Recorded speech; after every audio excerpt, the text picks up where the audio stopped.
EC গঠনের ৬ মাস পর নির্বাচন কমিশন ভবনের সামনে এনসিপি নেতাকর্মীদের অবস্থান কর্মসূচির পেছনে তৃতীয় পক্ষের ইন্ধন দেখছেন বিএনপি সহ কয়েকটি রাজনৈতিক দল। বিএনপি নেতা জয়নুল আবেদিন ফারুক বলেন, সংসদ নির্বাচনকে পিছিয়ে দিতে একটি পক্ষ পরিকল্পিতভাবে ষড়যন্ত্রে নেমেছে। আলাদা অনুষ্ঠানে বিপ্লবী ওয়ার্কার্স পার্টির সাইফুল হক বলেন, সরকার দীর্ঘস্থায়ী হলে যারা রাজনৈতিক ও আর্থিক সুবিধা পাবে তারাই ইসি পুনর্গঠনের দাবি তুলেছেন।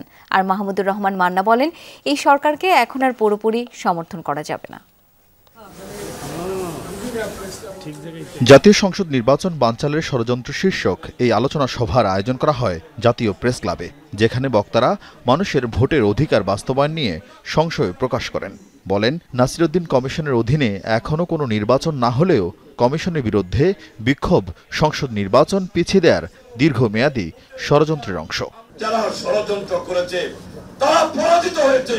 অনুষ্ঠানে বিএনপি চেয়ারপারসন উপদেষ্টা জয়নুল আবেদিন ফারুক বলেন, আন্দোলনকারীরা আওয়ামী লীগ বিরোধী মনোভাব দেখালেও তলে তলে ভিন্ন গোষ্ঠীর এজেন্ডা বাস্তবায়নে নেমেছে।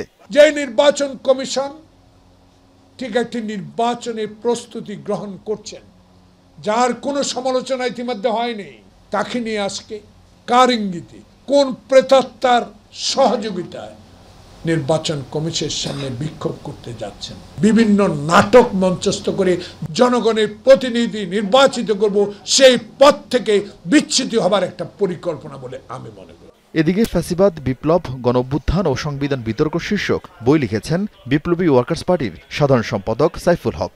বইয়ের মোড়ক উন্মোচন অনুষ্ঠানে গণতন্ত্র মঞ্চের নেতারা নির্বাচন ভবনের সামনে এনসিপির অবস্থান কর্মসূচি নিয়ে সমালোচনা করেন। স্থানীয় সরকারের একটা রব এখন তোলা হচ্ছে। তুলছেন কারা? যারা সরকারের সঙ্গে যুক্ত আছেন। এই সরকার থাকলে যাদের জন্য সুবিধা হয়। গত 6 মাস ধরে নির্বাচন কমিশনে কোনো কিছু বললেন না। তার মানে সরকার এবং সরকারের সমর্থক, সরকারের চারপাশে যারা আছেন, আপনাদের মতামত দিলেই সাংবিধানিক প্রতিষ্ঠান নির্বাচন কমিশনগুলো ঠিক রাস্তায় আছে। আর নির্বাচন কমিশন তার আইনগত জুরিসডিকশনে দাঁড়িয়ে তারা যদি কথা বলে, তাহলে তাকে ঘেরাও করতে হবে, আন্দোলন করতে হবে। পুরা দেশের মধ্যে একটা সংশয়, সন্দেহ, অবিশ্বাস, অনাস্থা তৈরি হয়ে যাচ্ছে। আমাদের দেশের মধ্যে বাইরের কারো ইনফ্লুয়েন্স বড় হচ্ছে কি, সেটা যদি হয় তাহলে এখন থেকেই সজাগ সতর্ক থাকা দরকার। এ সময় নেতারা নানা মোড়কে নতুন ফ্যাসিবাদ হাজির করা হচ্ছে বলেও অভিযোগ করেন। একটা রাজনৈতিক নৈরাজ্য সচেতনভাবে এখন এটাকে মদত যোগানো হচ্ছে। আরিফিন শাকিল, যমুনা নিউজ, ঢাকা।